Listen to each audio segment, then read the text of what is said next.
ایک نوجوان صحابی تھے، ان کا نام تھا عبداللہ. دل سے سننا میری بہنیں بھی، عبداللہ نام تھا.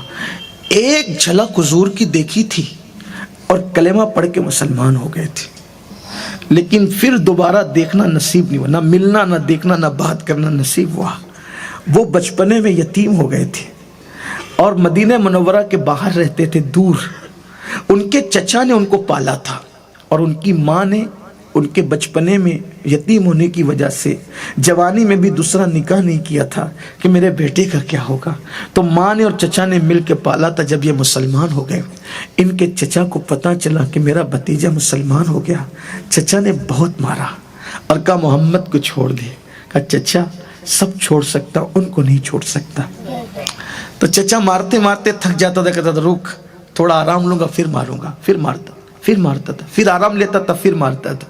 لیکن بالآخر مارتے مارتے وہ تھک جاتا تھا. کئی دن بیتے، بہت مار کھایا، بہت پٹائی ہوئی، لیکن حضور کو نہیں چھوڑا، دین نہیں چھوڑا دین. آج کل تو تھوڑی تھوڑی بات پر لوگ مسلک بدلتے ہیں، مذہب بدلتے ہیں. آج کل کے لڑکے تو لڑکی سے نکاح کرنے کی وجہ سے بھی مذہب بدل رہے ہیں. ہائے ہائے ہائے، کیا دن دکھایا لوگوں نے. لیکن یاد رکھنا نقصان ہے نقصان. اگر جان دے کر بھی حضور کا عشق ملے تو سستا ہے، بہت سستا. یہ بہت سستی مے ہے. اگر جان دے کر بھی ملے تو سب کو نہیں ملتی نا، یہ سب کا مقدر بھی نہیں. بہت مار کھائی، نہیں چھوڑا آقا کو. بالآخر چچا ہار گیا، بھتیجا جیت گیا. اب وہ نہیں مارتا. ان کی حالت یہ تھی، روزانہ ماں کو آگے کہتے امی مجھے میرے محبوب کی بہت یاد آ رہی ہے، امی میں جاؤں مدینے جاؤں ان کو دیکھنے جاؤں. ماں کہتی بیٹا تجھے پتا ہے نا تیرے چچا نے تجھے پالا پوسا بڑا کیا، اب وہ ناراض ہوگا. ابھی تو اس نے تجھے مارنا چھوڑا ہے بیٹا، تو جائے گا تو وہ بہت ناراض ہوگا. پہلی بات تو جانے ہی نہیں دے گا، کہیں بیٹا تجھے قتل نہ کر دے، میں برداشت نہیں کر سکوں گی تیری جدائی کا صدمہ. پھر دوسرے دن آئے وہی، تیسرے دن آئے وہی، بار کا یہ معاملہ. ایک دن آئے صبح تو ماں سے کہا ماں مجھے جانے دے، میں نہیں رہ سکتا ان کے بغیر. کہا بیٹا ٹھیک ہے جا، لیکن اپنے چچا سے پہلے اجازت لے لے، اگر وہ اجازت دے تو میری بھی اجازت ہے. وہ آئے، عبداللہ چچا سے پاس کھڑے ہوئے. چچا آپ نے مجھے بہت پیار دیا، محبت دی، چچا ایک احسان کریں گے؟ بولو عبداللہ. چچا مجھے میرے محبوب کی بہت یاد آتی، میرے آقا کی، کیا میں ان کی زیارت کے لیے جا سکتا ہوں؟ چچا کے دل میں تو حضور کے خلاف نفرت کی آگ بھڑک رہی تھی. اس کی آنکھ سے گویا کہ انگارے لہو ٹپک پڑا. اس نے کہا اس سے ملنے جائے گا؟ معاذ اللہ. ہاں چچا ایک جھلک دیکھ کر واپس آؤں گا. ٹھیک ہے جا، مگر سن ایک بار ان کو دیکھنے کے لیے گھر سے نکلے گا نا، دوبارہ گھر میں لوں گا نہیں، اپنے گھر میں آنے نہیں دوں گا تجھے. نوجوان بچے جن کی شادی نہ ہوئی ہو ان کے لیے سب سے بڑی دھمکی یہی ہے کہ گھر سے نکل جا. جس کی شادی نہ ہوئی وہ گھر سے نکلے گا تو اس کا تو پورا مستقبل ہی تباہ ہے نا. ایسا ہی ہوتا ہے نا. شادی کے بعد اگر بولے تو خوشی ہوتی ہے کہ چلو ٹھیک ہے کہ جا کر کے رہ لیں گے. لوگوں کی طبیعت یہ ہوتی ہے کہ چلو اچھا ہو گیا، بغیر دوا کی بیماری جاری. لوگ یہ سمجھتے ہیں کہ چلو گھر سے نکالے ایک نیا گھر بسائیں گے کیونکہ ہے کوئی ساتھ میں. لیکن اگر انسان اکیلا ہو اور اس کو کہا جائے کہ گھر سے باہر نکل، گھر میں نہیں لیں گے. قربان یہ میرے نبی کے صحابہ ہیں. جب میرے نبی کے صحابہ کو کوئی برا کہتا ہے نا تو مجھے یہ باتیں یاد آتی ہیں تو میرا دل دکھتا ہے کہ لوگ نبی کے لیے فجر نہیں پڑھ سکتے نبی کی محبت میں. انہوں نے قربانیاں دی، ان پہ بات کرتے ہیں کہ تاریخ میں یہ آیا اور پھر فلاں مورخ نے یہ لکھا ہے. اور تو تاریخ کو دیکھ رہا ہے، ان کی قربانی دیکھ. تو نبی کے لیے کانٹا بھی برداشت نہیں کر سکتا، ان کی قربانیاں کیا ذرا سن. اللہ کے رسول علیہ السلام کے وہ نوجوان صحابی جن کی شادی بھی نہیں ہوئی، نو عمر تھے، ابھی جوانی کی شروعات تھی. چچا کہہ رہا تھا کہ اگر تو ان کو دیکھنے جائے گا تو دوبارہ میرے گھر کی چھت میں میں تجھے نہیں لوں گا، گھر کے نیچے نہیں لوں گا، گھر کے اندر نہیں لوں گا۔ اس کو ایسا لگا کہ یہ ڈر کے کہے گا کہ ٹھیک ہے نہیں جاتا، لیکن کوئی توقف کے بغیر عبداللہ نے کہا چچا مجھے منظور ہے، میں آپ کے گھر میں دوبارہ واپس نہیں آؤں گا۔ اگر ان کو ایک مرتبہ دیکھنے کے بعد میری سزا یہ ہے کہ میں آپ کے گھر میں نہیں آؤں گا تو کبھی نہیں آؤں گا، لیکن مجھے عزت سے جانے دیں ان سے ملنے کے لیے۔ چچا تو ڈھیر ہو گیا، فوراً اس سے بڑی دوسری بات کر دی تاکہ وہ نہ کہہ دیں تجھے پتا ہے نا تیری جیب میں اور گھر میں تو نے جتنے پیسے جمع کیے ہیں وہ سب میری وجہ سے میری دولت ہے، یہ سب پیسے تجھے چھوڑ کے جانا پڑیں گے۔ عبداللہ کہتے چچا یہ بھی منظور ہے، سب پیسے چھوڑ کر جاؤں گا۔ تیسری بات چچا نے اور مشکل کر دی کہ اب بھی یہ نہیں کہہ دے گا بھتیجے پتہ ہے نا تیرا باپ تیرے بچپن میں مر گیا تھا، میں نے پرورش کی، میں نے کمایا، کپڑے گھر پیسے سب میں نے تجھے دیے، اگر ان سے ملنے جانے کا شوق ہے تو یہ جو کپڑے تو نے پہن رکھے نا ان کو بھی اتارنا پڑے گا، ایک کپڑے تجھے اتارنا پڑیں گے۔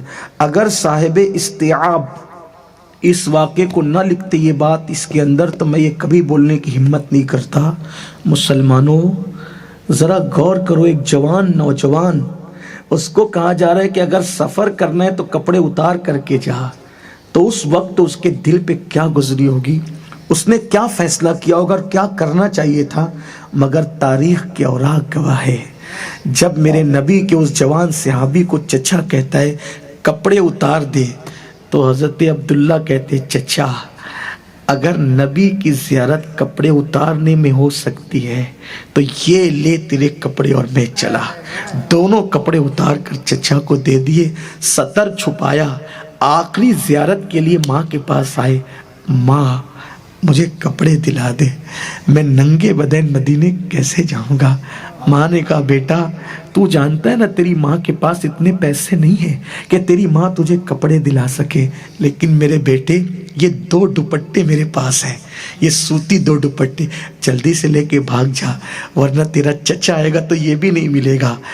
حضرت عبداللہ نے ماں کے دونوں دوپٹے لیے، ایک نیچے لپیٹا ایک اوپر ڈالا اور مدینہ منورہ کی طرف چل پڑے۔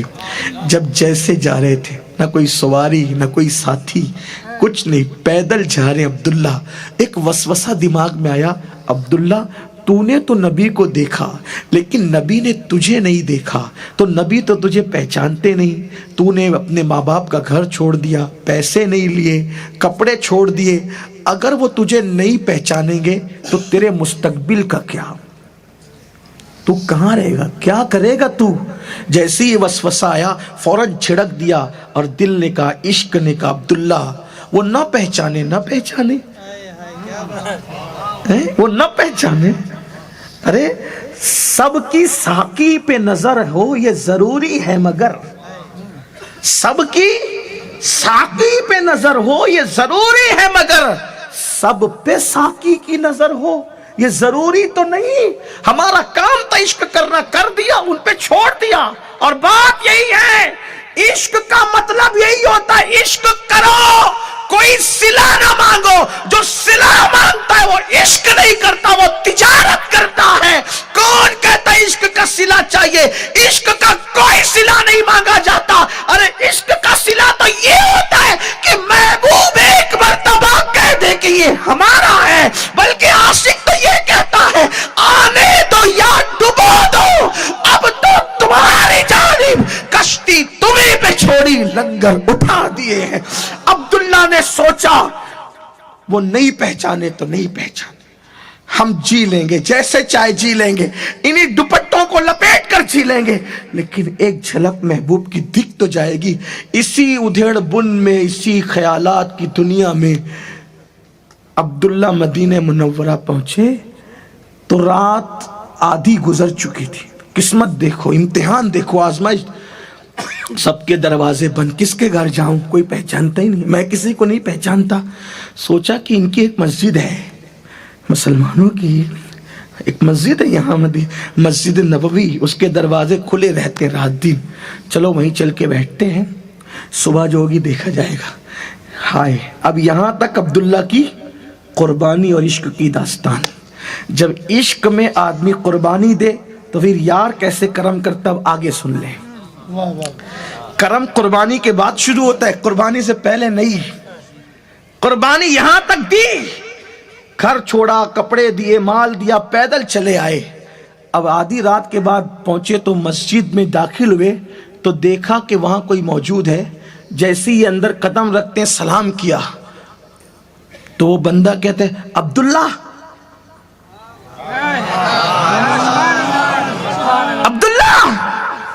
عبداللہ نے کہا آپ کون؟ میں بلال.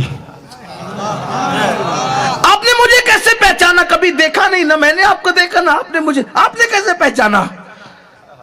جب حضور آج عشاء پڑھا کر جا رہے تھے تو جاتے جاتے کہے بلال میرا ایک غلام ہے، نوجوان ہے، میرے عشق میں گھر مال کپڑے بھی اتار کے پھینک کر کے ماں کے 2 دوپٹے لپیٹ کے آ رہا ہے.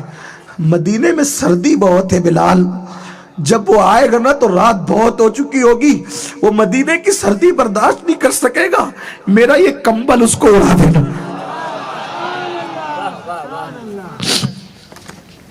میرا ایک کمبل اس کو. عبداللہ نے کہا دل میں عبداللہ تو یہ سوچ رہا تھا کہ وہ تجھے پہچانے گا کہ نہیں، لیکن تیرے نکلنے کی داستان بھی وہ جانتا ہے، تیرے گھر چھوڑنے کی داستان بھی وہ جانتا ہے، تیرے کپڑے اتار کے پھینکنے کی داستان بھی وہ جانتا ہے. ایسا محبوب، اور جاتے جاتے اپنا کمبل دے گیا. یار کا کمبل اوڑھا. نیند کسے آتی تھی؟ کہتے ہیں کہ ہجر کی راتیں بڑی طویل ہوتی ہیں، بڑی لمبی ہوتی ہیں، لیکن دل چاہتا تھا کہ جلدی صبح ہو. جلدی صبح کہاں ہوتی ہے؟ قیامت ہو گئی آج کی رات، کیونکہ یار کے دید کے شوق نے قیامت بنا رکھا، بڑی طویل کر دی رات کو. سفر جلدی کٹ گیا، رات نہیں کٹتی. جب بلال نے اذان پڑھی نا، وہ روح بلالی والی اذان، روح جھوم جھوم گئی. دنیا آنکھوں میں ہینچ نظر آنے لگی. کمبل اوڑھ کر منتظر تھے وہ کب آئے گا، وہ کب آئے گا، وہ کب آئے گا. دروازے پہ نظر تھی وہ کب آئے گا. ایک سے ایک چمکتے ہوئے ستارے آنے لگے. یہ ہے نہ یہ نہ یہ. میں نے ایک جھلک تو دیکھا تھا، وہ نہیں ہے. جب دروازے سے سب آ چکے تو دروازے پہ نظر تھی. بلال نے کھڑے ہو کے کہا حی علی الصلاح حی علی الفلاح. تو وہ اپنے گھر کے حجرے سے انداز دل ربانہ سے جب نمودار ہوا، عبداللہ نے گویا کہ دل پکڑ لیا ہوگا کہ کوئی ایسا بھی ہے جس کو دیکھ کر ایسا محسوس ہوتا ہے کہ جب بننے والا ایسا ہے تو بنانے والا کیسا ہو. لم یاتی نظیر و کفی نظرین مثلے تو نہ شد پیدا جانا. جگ راج کو تاج ترے سر سوہے ہے تجھ کو شہید و سرا جانا. لک بدر فی الوجہ الاجمل خط حال ماز الفابر اجل ترے چندن چندر پرو کنڈل رحمت کی بھرن برسا. وہ کمال حسن حضور ہے کہ گمان نقص جہاں نہیں. یہی پھول خار سے دور ہے، یہی شمع ہے کہ دھواں نہیں. سرتاب قدم ہے تن سلطان زمن. پھول لب پھول دہن پھول زکن پھول بدن پھول. واللہ جو مل جائے میرے گل کا پسینہ، مانگے نہ کبھی عطر نہ پھر چاہے دلہن پھول. دل اپنا بھی شیدائی ہے اس ناخن پاکا، اتنا بھی مہے نو پہ نہ اے چرخ کوہن پھول. کیا بات رضا اس چمنستان کرم کی، زہرا ہے کلی جس میں حسین اور حسن پھول. کیا وہ جلوے جہاں آ رہا تھا. جلدی سے نماز مکمل ہوئی تو دل میں عشق انگڑائیاں لے رہا تھا. اب کیا ہوگا؟ میرے کمبل مجھے دیا، نوازا سب کو، اب کیا ہوگا؟ حضور کی عادت تھی نماز فجر پڑھا کر لوگوں کی طرف رک کر کے بیٹھ جاتے تھے. جیسے ہی بیٹھے سب پر نظر ڈالی، یہ ٹھنڈی میں کمبل اوڑھ کر بیٹھے تھے، چہرے کی ٹکیاں دکھ رہی تھی. آقا نے کہا عبداللہ کیسے ہو؟ دنیا کا عالم زیر و زبر ہو گیا. ہائے ہائے. میں یہاں کہتا ہوں لوگوں سے، کیا لوگوں سے دل لگا رہے ہو جو تم سے مسافہ کرنے میں بھی ناک چڑھاتے ہو؟ ان ہیرو سے تم دل لگا رہے ہو جو تم سے کبھی مسافہ بھی نہ کریں. ان کے گھر جاؤ تو فوٹو کھچانے کی بات کرو تو ان کا گیٹ کیپر تمہیں گالی دے کر بھگا دے، اس سے عشق کر رہے ہو؟ جو اپنا ہاتھ تمہارے ہاتھ میں ان ہیرو سے کرکٹروں سے عشق کر رہے ہو، ان کے لیے لاکھوں روپے خرچ کر کے تالیاں پیٹتے ہو، کبھی تمہارا نام بھی نہیں جانتے۔ ارے جو تمہارا نام، تمہارے باپ کا نام، تمہارے خاندان کا نام جانے اور وہ اپنی جان سے زیادہ ہم سے پیار کرے، آؤ نا ان سے پیار کریں۔ حضور سب کو جانتے ہیں، اسی لیے میری جماعت کے ایک بہت بڑے مفکر نے یہ بات کہی تھی، ہر منزل پہ آج چلنے والا آدمی جب تک منزل تک نہیں پہنچتا ہے کامیاب نہیں ہوتا، لیکن عشق مصطفیٰ کا راستہ ایسا ہے، منزل پہ گیا تو کامیاب ہے، جہاں تھک کے بیٹھ جائے منزل وہاں چل کر چلی آتی ہے، وہاں ناکامی کا تصور نہیں ہے، وہاں ناکام۔ ارے یہ کیسا محبوب ہے، مر جائیں تو قبر میں آئے، میدان محشر میں حوض کوثر کا جام پلانے آئے، میزان پر نیکیوں کا پلہ بھاری کرانے آئے، اللہ سے ملنے جائیں تو اپنے لیے کچھ نہ مانگے، اپنی امت کے لیے ہمارے لیے مغفرت مانگے۔ ارے جس نے ہمیں کبھی نہیں بھولا ہم اس کو کیوں بھول رہے ہیں؟ آؤ اپنے آقا سے تجدید وفا کریں، وفا کا عہد کریں اور ان کے قریب آئیں، ان سے رشتہ مضبوط کریں، ان سے معافی مانگے۔ ارے جو جان کے دشمنوں کو معاف کر دے وہ اپنے غلاموں کو کیوں معاف نہیں کریں گے؟ آؤ نا ان سے قریب آئیں۔ آقا نے کہا عبداللہ کیسے ہو؟ حضور کے قدموں کو میں گر گئے، حال دل سنایا، صحابہ سے کہا دیکھو اس کا خیال کرنا۔ اب حضور کے یہاں وہ رہنے لگے۔ ایک دن ان سے کچھ ہو گیا، حضرت فاروق اعظم نے ان کو بہت زبردست ڈانٹا، بہت ڈانٹا تو یہ بہت گھبرا گئے، پہلی بار اتنی ڈانٹ پڑی تھی یہاں آنے کے بعد۔ سوچا اتنی ڈانٹ پڑی کہ اندر سے بھر گیا ہوں، اگر حضور سے ملا برداشت نہیں ہوگا، رو پڑوں گا، اور رو پڑوں گا تو پتہ نہیں کیا ہوگا پھر۔ تو سوچا آج جب حضور خطبہ دیں گے تو حضور کے سامنے نہیں جاؤں گا، چھپ کے بیٹھوں گا۔ چھپ کے پلر کے پیچھے بیٹھ گئے، مسجد کے ستون کے پیچھے۔ حضور جیسے ہی ممبر پہ گئے برداشت نہیں ہوا، جھانک کے حضور کو دیکھا رو پڑے، ایسے آنسو آئے، ان کو دیکھ کر ایسے آنسو آئے کہ رو پڑے، روتے روتے ہچکیاں بن گئی۔ مگر واہ رے، غلاموں کے ناز اٹھانا کوئی ان سے سیکھے۔ اگر حضور ممبر پہ بیٹھ کر ان کو بلاتے تو بھی ان کی معراج تھی، لیکن حضور نے جب ان کو روتے ہوئے سنا تو دیکھا عبداللہ، حضور خود ممبر سے نیچے اترے، ان کے لیے ممبر سے نیچے اترے، گئے سینے سے لپٹایا۔ اب جب حضور سینے سے لپٹائیں تو پھر آنسو کس کے رکتے ہیں؟ اللہ اکبر، بچا بچا کے رکھ طیبہ کے، یہ اشک نہیں ہے ادھر ادھر کے لیے، یہ اشک نہیں ہے ادھر ادھر کے لیے، بچا کے رکھ اسے طیبہ کی رہ گزر کے لیے۔ اللہ اکبر، حضور نے سینے سے بہت روئے، کیا ہوا بولتے نہیں، کیا ہوا بولتے نہیں۔ حضرت فاروق اعظم کہتے حضور میں نے اس کو ڈانٹا ہے، اس سے ایسی غلطی ہو کہ میں نے اس کو ڈانٹا ہے۔ سرکار نے کہا یہ سچ ہے؟ اب ان میں ہمت تو نہیں تھی فاروق اعظم کی کوئی شکایت کرنے کی، لیکن سر ہلا کے کہا سچ ہے حضور، مجھ سے غلطی ہوئی تھی، انہوں نے مجھے بہت ڈانٹا، اب مجھ سے برداشت نہیں ہوا، میں نے رو کے سب نکال دیا۔ سرکار نے کیا کہا پتہ ہے؟ عمر، اس سے غلطی ہوئی تھی، تم نے ڈانٹا، لیکن اس کے بعد یاد رکھنا یہ بہت قربانی دے کے یہاں پہنچا ہے سب چھوڑ کے، یہ کچھ بھی کرے اس کو کوئی نہیں ڈانٹے گا، کچھ بھی کرے اس کو کرنے دینا، اس کو ڈانٹنا نہیں۔ یہ ناز تھے، یہ انداز تھے۔ پھر حضور نے بہت لاڈ پیار سے انہیں پالا پوسا۔ ایک دن آیا جنگ تبوک کے موقع پر، حضور جنگ میں گئے، وہاں گئے تو حضرت عبداللہ ابن مسعود بیان کرتے ہیں اچانک آدھی رات کو میری آنکھ کھلی تو میں نے سوچا کہ حضور کی یاد آ گئی، چلو حضور سے ملتے ہیں۔ میں حضور کے خیمے میں گیا تو حضور نہیں تھے، صدیق اکبر کے خیمے میں گیا وہ بھی نہیں تھے، فاروق اعظم کے خیمے میں گیا وہ بھی نہیں تھے۔ میں پریشان ہوا، ارے کوئی نہیں ہے، کیا ہو گیا، کوئی بلا تو نہیں آئی؟ جب میں باہر نکل کے دیکھا تو میں نے دیکھا مشعلیں جل رہی تھی اور اجالا تھا۔ میں دوڑا وہاں گیا تو دیکھا کہ کسی کا انتقال ہو گیا تھا۔ میں نے غور سے دیکھا وہ کوئی اور نہیں تھا، وہ عبداللہ تھا۔ میں نے دیکھا باتیں ہو رہی تھی، کیونکہ مدینہ منورہ کا دستور تھا کہ جس کا انتقال ہوتا ہے اس کو غسل گھر کے لوگ دیتے ہیں، قبر گھر کے لوگ کھودتے ہیں، لٹاتے بھی قبر میں گھر کے لوگ ہیں۔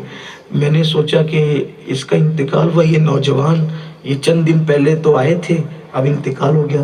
تو میں نے دیکھا کہ اللہ کے رسول کہہ رہے تھے ابو بکر اور عمر تم دونوں اس کو غسل دینا، کفن پہنانا اور قبر کے انتظامات تم دونوں نے کرنا۔ عبداللہ ابن مسعود کہتے ہیں میں حیران تھا، کیا اس کا مقدر ہے؟ ابو بکر و عمر اس کو غسل دیں گے؟ انہوں نے غسل دیا، کفن پہنایا، قبر میں اترے، وہی مشعلوں کی چراغوں کی روشنی تھی، قبر میں اترے تو حضور نے تم لوگ باہر آ جاؤ۔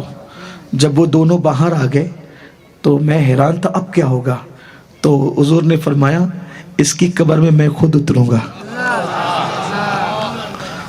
کیا منزل عشق ہے، عشق والوں کو کیا انعام دیے جا رہے ہیں۔ اوروں کی قبر میں تدفین کے بعد ہے، عاشقوں کی قبر میں تو اتارنے کے لیے بھی محبوب کے ہاتھ ہے۔ اللہ اللہ کیا مقدر ہے عشق والوں کا۔ اے عشق تیرے صدقے چلنے سے چھٹے سستے، جو آگ بجھا دے گی وہ آگ لگائی ہے۔ حضور قبر میں اترے، اپنے ہاتھوں میں عبداللہ کو لیا اور لینے کے بعد اللہ اکبر، حضور نے ان کے چہرے سے کفن ہٹایا۔ عبداللہ ابن مسعود کہتے ہیں میں غور سے دیکھ رہا تھا تو میں نے دیکھا کہ وہی چراغوں کی مشعلوں کی روشنی میں دیکھ رہا تھا کہ حضور کی آنکھوں میں آنسو تھے۔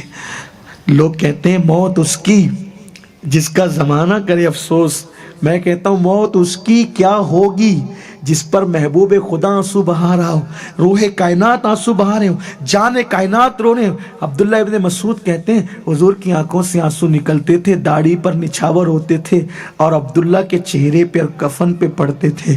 اس وقت میں کلیجہ پکڑ کے کہہ رہا تھا اللہ میں نے آج سے پہلے کسی پہ رشک نہیں کیا، میں یہ سوچ رہا تھا کہ کاش یہ عبداللہ نہ مرا ہوتا، اس کی بجائے عبداللہ ابن مسعود کو موت آ جاتی۔ ابن مسعود دیکھ تو صحیح، کوئی کفن میں نماز کی نیکی لے جائے گا، کوئی کفن میں روزوں کی نیکی لے جائے گا، کوئی کفن میں حج و زکوٰۃ کی نیکی لے جائے گا۔ یہ عبداللہ کتنا خوش نصیب ہے، یہ اپنے کفن میں مصطفیٰ جان رحمت کے آنسو لے کر کے جا رہا ہے۔ عاشق کو کیا انعام دیا، حضور کے آنسو اس کے کفن میں ہے۔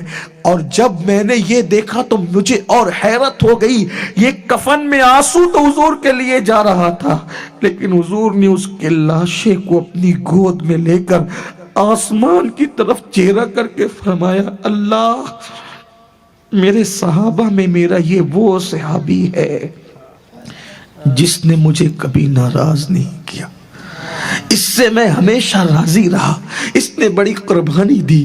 اس وقت عبداللہ ابن مسعود کہتے ہیں میں زندگی میں کسی پہ رشک نہیں کرتا تھا سوائے عبداللہ کے، کہ عبداللہ کو کیا مقام نصیب ہوا، لیکن یہ مرتبے نرم گدوں پہ لیٹ کر نہیں ملتے، یہ مرتبے تو قربانی دے کے ملتے ہیں، یہ مرتبے نعروں سے نہیں ملتے، یہ مرتبے تو قربانیوں سے ملتے ہیں۔